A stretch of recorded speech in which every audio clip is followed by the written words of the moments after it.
The beginning of addiction is never in the bottle, nor in the substance, nor even in the first act of excess. It begins in the quiet corridors of childhood, where the psyche learns its first spell of survival. You see, a child does not merely experience pain, he absorbs it as truth. When love is absent, the child does not conclude that the parent is incapable of love. The child concludes, I am unworthy of it. This is the first lie that roots itself in the soul, and from this single seed grows a forest of longing, shame, and hunger that we later call addiction.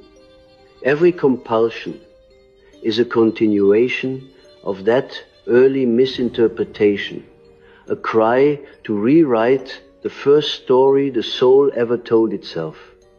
When the infant cries and no one comes, the cry turns inward. The psyche, unable to change the outer world, changes its inner one.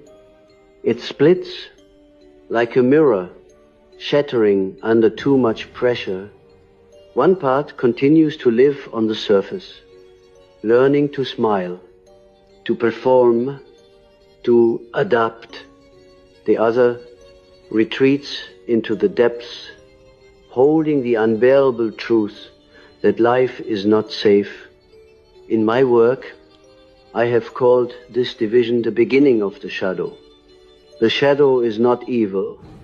It is the hidden life of the psyche, the orphan child within, the forgotten God exiled from the conscious world. And when that shadow is not integrated, when the adult refuses to feel what the child once felt, it begins to act out its pain in symbols. Addiction is one of those symbols, a living metaphor of the lost self trying to return. I once said that the psyche has a natural drive toward wholeness, an instinct as real as hunger or sex.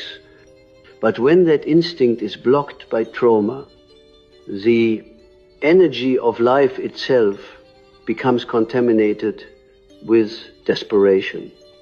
The libido, unable to flow toward creation, turns toward anesthesia.